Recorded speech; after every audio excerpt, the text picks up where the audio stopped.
Olá pessoal, VT Vintage trazendo mais um vídeo para vocês com mais uma resposta dedicada, dessa vez para o JG Zambel.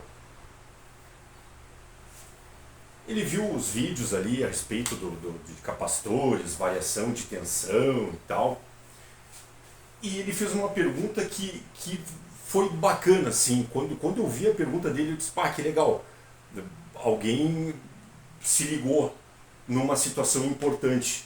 Por isso eu estou fazendo esse vídeo dedicado. Amplificadores. Variações de tensões da fonte afetam a corrente de repouso, bias. Opa, me esqueci aqui, pessoal.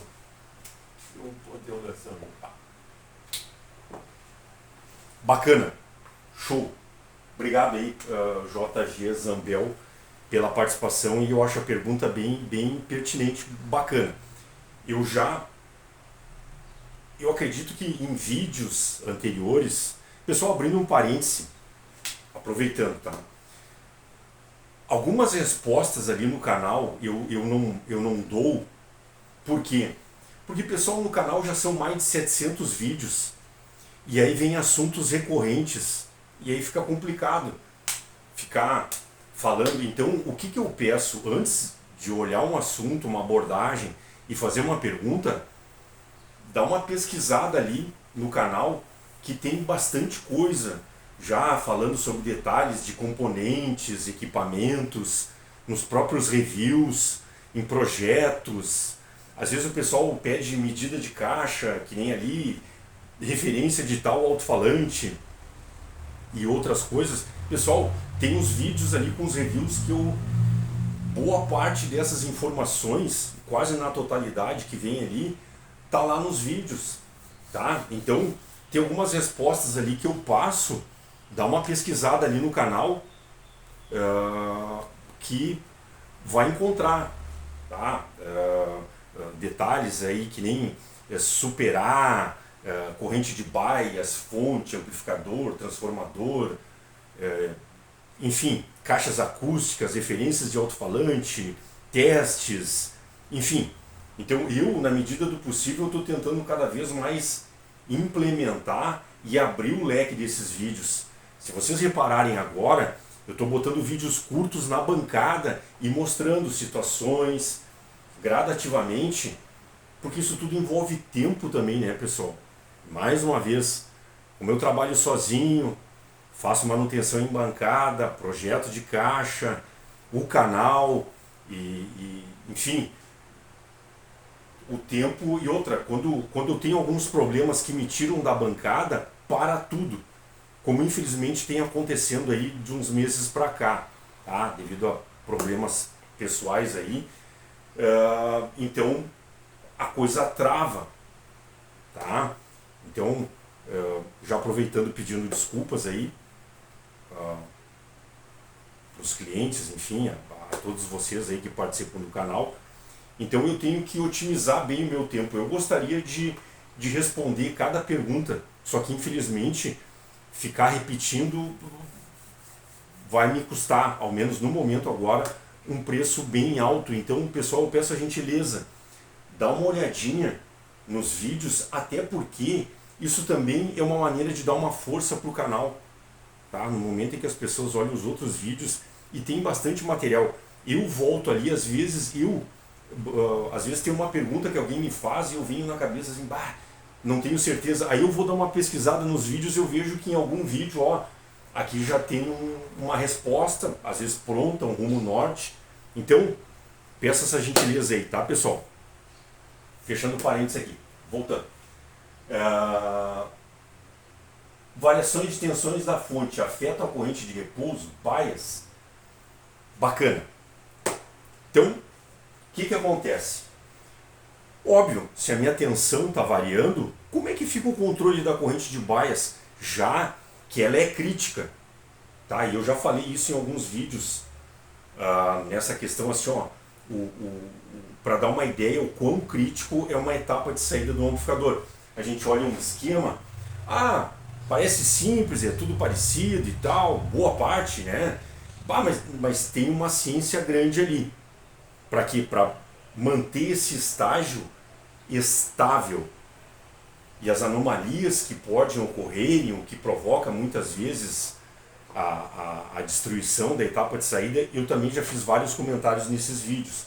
Tá? Então eu não vou me estender aqui, mas eu vou tentar sintetizar e responder a pergunta do JG Zambel. Bom, o que acontece? Quando o projetista vai desenvolver um amplificador, óbvio, ele tem que pensar assim, ó, eu tenho uma fonte principal, mais ou menos B1, que não é regulada.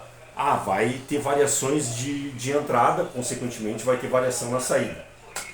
Bom, aí o que eu faço? Aqui, pessoal, eu vou explicar 3 situações, tá? Mas aí vai depender do projetista, de como é que ele pode lançar mão de outros recursos, mas só para vocês terem uma ideia, ok? Como é que se mantém o circuito estável? Exemplo, pessoal, aqui, esqueci de... Aqui tem um capacitor também. Aqui a gente tem uma fonte regulada Zener. Então, em boa parte dos esquemas dos amplificadores, a gente olha lá quando tem o ramo que vai alimentar os circuitos ali, principalmente dos diferenciais de entrada, tem uma fonte regulada, tá? Pode ser com Zener, pode ser um outro sistema de regulação, mas ela é regulada. Por quê? Porque ali eu tenho que manter estável para que eu não tenha um deslocamento de offset lá na saída. Isso é uma das situações. Tá? Então aqui eu tenho um recurso. Esse recurso também ele é usado às vezes até no mais ou menos B2 de alguns amplificadores que tem a tensão lá dos pré-drivers da saída, que é uma tensão mais alta normalmente, no caso ali do A1, do PM5000, também regulado, ok? Ou então, se ela não é exatamente, se ela não tem um Zener ou um regulador para cravar uma tensão, mas ela vem por um resistor e um capacitor, ou seja, é um filtro que ele dá uma amortecida nessas oscilações, ok? Então, isso é uma outra situação. Esse capacitor aqui, ó, vindo do coletor para a base, como ele dá uma realimentação negativa, o que acontece? Quando ele tende a oscilar por alguma variação, esse cara aqui bloqueia. Como ele realimenta negativamente, ele diminui o sinal, consequentemente o ganho do circuito. Então isso também é uma outra maneira. Quando a gente olha lá nos esquemas, lá nos pré-drivers, drivers, bias, a gente vê uns capacitores desses caras cerâmico, ali entre base, coletor e tal. Isso é justamente para manter o cara, tentou oscilar, dá um tempo aqui, segura aqui, não dispara, aí ele amortece e volta para o lugar. Isso é uma outra maneira. E tem um detalhe também, pessoal.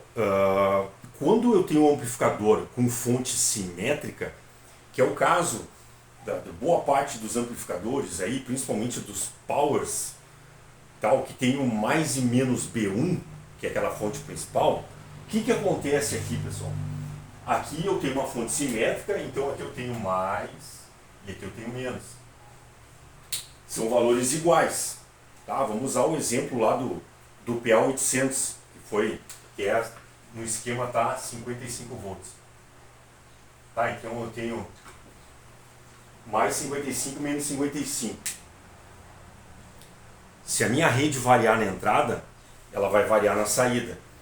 E se ela varia no ramo positivo, vai variar no negativo também. Então o que acontece? Como eu tenho mais e menos, eu vou ter uma variação proporcional. Tá? Ou seja, essa variação aqui, esse bloco, ele vai junto. Então o que acontece? Mas olha aqui, ó, aqui eu tenho o positivo e subiu. Mas aqui eu também tenho o negativo e esse valor também aumentou. Então, a minha polarização na proporção, ela continua mais ou menos a mesma. Então isso também é uma situação que segura a bronca. Óbvio, o projeto tem as suas tolerâncias, mas o que acontece? Tem sistemas que daí vão lançar a mão não só desse aqui, mas desse aqui e talvez de um outro, que muitas vezes numa primeira análise ela não apareça. Às vezes tem situações que são sutis, pessoal.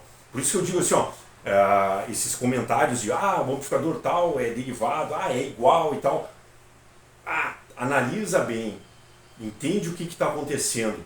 Às vezes um componente, pessoal, faz uma diferença tremenda no comportamento de um circuito. E aí sim, é o que eu digo, todos os carros têm roda. Sim, mas bota a roda de um Fórmula 1 num carro de passeio, como é que fica? Então, já comentei isso aqui. Então, aqui, pessoal, é só 3 ideias que eu estou passando para elucidar e estou tentando responder aqui, que eu acho muito boa a pergunta. E aí arremete uma coisa que eu venho falando desde o início do canal. Pessoal, use componentes de qualidade. Porque quando, ainda mais um circuito desses, eu já falei várias vezes, o circuito de um amplificador, a saída, ela é crítica, porque envolve ganho, altos ganhos e potência. E aí para dar uma catástrofe é aquela coisa assim, ó, vem o carro a 300 km por hora fazer uma curva fechada. Se der qualquer probleminha, se o piloto se atrapalhar, o carro vai descer o barranco. E aqui é a mesma coisa. Em vários vídeos eu comentei assim, bota o amplificador na bancada, fez a manutenção, está funcionando, aí desligou, ligou, só deu aquele fusível acendendo que é uma lâmpada e parando tudo. Queimou. Aí vai olhar, a saída entrou em curto. O que aconteceu ali? No momento de ligar, gerou um transiente e por algum motivo o circuito não foi capaz de estabilizar isso aí e foi pro pau. Aí, tirando a situação da manutenção, não, mas foi trocado tudo que tinha sido trocado, o que ocorre? E infelizmente a gente está vivendo um período aqui, pessoal, no Brasil que está complicado, tá? E eu já cheguei ao ponto de levar de volta componente para a loja. Porque eu comprei um transistor e era qualquer coisa menos um transistor. Eu já falei de pegar, tirar do pacote e medir. Então a coisa tá nessa situação. Infelizmente eu acho que está sendo vendido o refugo do refugo. E aí o que acontece, pessoal? Num estágio crítico desses, para botar um componente desse nível aí, acabou. Isso, pessoal, nem falando nos porradão da vida aí, né? PM5000, A1, PA1800, H2 e companhia limitada, que imagina, e muito menos ainda, pessoal, nesses caras nervosos aqui, que são o Super A, que já trabalham taxado. Mais uma vez eu faço uma analogia do motor, né? Imagina, um motor de Fórmula 1 trabalha taxado o tempo todo. Então qualquer detalhezinho que acontecer já é o suficiente para pifar o motor. Então imagina, um amplificador desse, um circuito crítico que trabalha taxado, tá ali abotoadinho, e aí bota um componente duvidoso. É quase certo, vai, no momento, se não for logo de cara, mais cedo, a médio prazo, vai dar problema. Não é à toa, pessoal, que, aproveito, o que é mais recorrente nos amplificadores de potência? É a saída queimada. Tem amplificadores que a gente olha ali, nossa, as trilhas já estão tudo levantado, já não tem mais, aí tá cheio de jumper, enfim, tá esbagaçado. Por quê? Justamente assim, componente duvidoso e não foi testado o suficiente. Isso eu também já falei em alguns vídeos. Testes que eu faço, bota variac, testa com uma alimentação mais baixa, mais alta, lâmpada série, faz uma variação mais brusca, liga, desliga, enfim, agita o circuito para ver se ele se mantém estável, não está superaquecendo. Isso leva tempo. Às vezes, isso já aconteceu de clientes me ligar assim: ah, Walter, mas tu fica com o equipamento assim, tu faz tantos testes, mas precisa tudo isso? Pois é.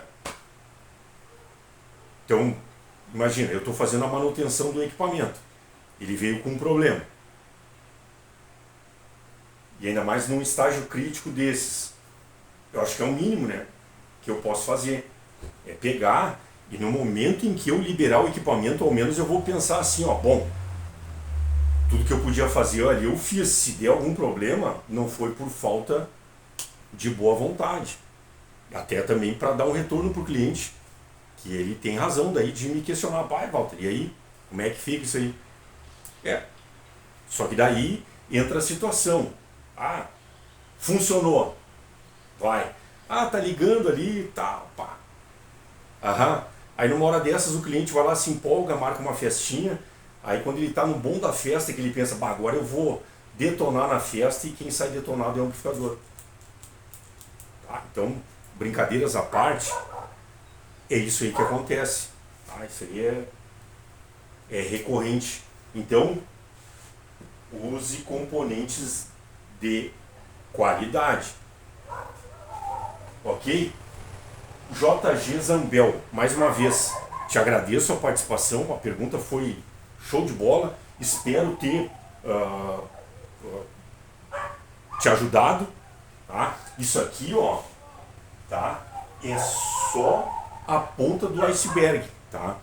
Tem outros sistemas, é só para ter uma ideia como é que dá para fazer, como é que funciona algumas situações, ok? Qualquer considerações a mais, estou à disposição. Isso é um assunto bacana e que tem muita confusão aí, ok? Mais uma vez, grato pela tua participação. Pessoal, ative o sininho, tá? Pense em prestigiar o canal com a sua inscrição. Nossas causas, CVV, Centro de Valorização da Vida, causa animal, adote, seja consciente, faça parte dessa corrente. Pessoal, grato por todas as participações e até um próximo vídeo.